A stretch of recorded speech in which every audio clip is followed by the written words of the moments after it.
wabarakatuh. Bagaimana kabarnya? Alhamdulillah baik ya. Nah, di sini hari apa sekarang? Sekarang hari Kamis, tanggal 29 ya. 9/04/2021. Nah, pada hari Kamis ini saya akan menjelaskan tentang fikih, mata pelajaran fikih tentang bab sholat. Nah, dalil dalam Al-Quran tentang sholat yang pertama, Bismillahirrahmanirrahim. Inna sholata kanat 'alal mu'minina kitaban mawquta. Artinya, sesungguhnya sholat itu adalah fardu yang ditentukan waktunya atas orang-orang yang beriman. Quran surat An-Nisa. Ayat yang kedua yaitu fa'aqimus sholata wa atuz zakat. Maka dirikanlah sholat dan berpegangkanlah kamu pada tali Allah, yaitu zakat. Quran surat Al-Hajj ayat 78. Nah, begitupun dalil dari as-sunnah. Bunyal Islamu ala khamsin, syahadatu an la ilaha illallah wa anna Muhammadar Rasulullah wa iqamus sholat. Nah, yang artinya Islam didirikan di atas 5 hal. Yang pertama, syahadat bahwa tidak Tuhan kecuali Allah dan Nabi Muhammad adalah utusan Allah.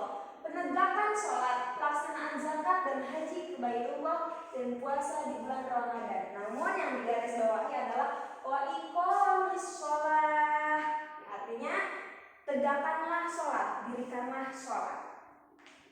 Kemudian, dalil dari ijtima, seluruh umat Islam telah berjima atas adanya kewajiban sholat dalam Islam. Yang pertama. Yang kedua, 5 kali dalam sehari semalam. Yang ketiga, yaitu dalam 5 kali dalam sehari itu jumlahnya ada 17 rakaat. Nah, yang pertama yaitu yang akan saya bahas adalah pengertian sholat. Pengertian sholat menurut bahasa artinya doa. Sedangkan menurut istilah adalah suatu perbuatan serta perkataan yang dimulai dengan takbir dan diakhiri dengan salam sesuai dengan persyaratan yang ada. Nah, selanjutnya itu syarat wajib dan syarat sah sholat. Yang pertama yang kita bahas adalah syarat wajib. Nah, satu nih, beragama Islam. Tentu ya, yang wajib sholat adalah orang yang beragama Islam. Yang kedua, balik. Ciri-ciri balik bagi laki-laki yang telah mimpi basah dan bagi perempuan yang telah melaksanakan haid, maka ia wajib sholat. Yang ketiga, berakal. Orang gila wajib sholat tidak? Tentunya tidak. Selanjutnya syarat sah sholat. Yang pertama, tahu waktu sholat sudah masuk. Bagaimana cara kita mengetahui bahwa waktu sholat sudah masuk? Yaitu dengan dikumandangkannya azan. Yang kedua, suci dari hadas besar dan kecil. Yang ketiga, suci dari najis, badan, pakaian, dan tempat. Yang keempat, menutup aurat. Sudah jelas ya, menutup aurat. Yang kelima, menghadap kiblat. Sudah pasti kalau kita beribadah sholat yaitu harus menghadap kiblat. Nah, selanjutnya yaitu rukun sholat. Di antaranya yang pertama, niat. Sudah pasti nawaitu usolli fardhu zuhri arba'a raka'atin mustaqbilal kiblati ada alillahi ta'ala. Itu kalau kita sholat sendiri. Ada imaman bagi imam dan ada al-makmuman bagi makmum. Nah, sudah pasti niat. Yang kedua, takbiratul ihram. Allahu akbar. Allahu akbar kabira walhamdulillahi katsira dan seterusnya. Itu adalah termasuk rukun sholat. Yang ketiga, berdiri bagi yang mampu. Lalu yang tidak mampu berdiri, bagaimana caranya? Bisa duduk, atau jika tidak bisa juga duduk, bisa berbaring. Islam itu rukhsah. Islam itu mempermudah. Jadi bahkan dalam rukun sholat pun bagi yang tidak mampu berdiri bisa duduk atau berbaring. Yang keempat, membaca Al-Fatihah. Nah, membaca Al-Fatihah ini termasuk rukun sholat yang memang wajib. Bagaimana kalau tidak membaca surat Al-Fatihah? Maka sholatnya ya kurang sah, tidak sah. Lanjut selanjutnya, nah setelah baca surat Al-Fatihah biasanya orang itu membaca surat lain. Nah surat lainnya itu sunnah. Nah selanjutnya ruku. Allahu Akbar. Nah ini adalah ruku. Bacaannya Subhana rabbiyal azimi wa bihamdi. Subhana rabbiyal azimi wa bihamdi sebanyak 3 kali. Lalu kemudian tumaninah dalam ruku. Apa itu tumaninah? Tumaninah itu artinya berhenti sejenak. Jadi ketika sudah membaca Subhana rabbiyal azimi wa bihamdi, tidak langsung sami Allahu liman hamidah. Berarti dulu sejenak, tumaninah, baru sami Allahu liman hamidah. Tidak, setelah itu tumaninah lagi. Jadi dalam rukun ini setiap gerakan pasti ada tumaninah. Artinya kita tidak boleh terburu-buru dalam melaksanakan sholat. Selanjutnya sujud 2 kali setiap rakaat. Subhana rabbiyal a'la wa bihamdi bacaannya sebanyak 3 kali. Kemudian ada lagi tumaninah. Lalu duduk di antara 2 sujud. Yang setelah sujud duduk di antara 2 sujud, Rabbi firli warhamni wajburni warfa'ni warzuqni wahdini wa'afini wa'fu'ani. Lalu ada tumaninah lagi, ketemu lagi. Lalu kemudian di rukunnya ini ada tasyahud akhir. Nah, bagaimana lalu apa hukumnya tasyahud awal? Tasyahud awal itu adalah sunnah. Nah, setelah tasyahud akhir, ke-14 duduk dalam tasyahud akhir. Kemudian yang ke-15 bersolawat kepada Nabi. Nah, bersolawat kepada Nabi ini tentu bacaannya ada di dalam tasyahud akhir ini. Yang waktu itu sudah Ibu jelaskan ya. At-tahiyatul mubarakatus sholawatut thayyibatu lillah dan seterusnya.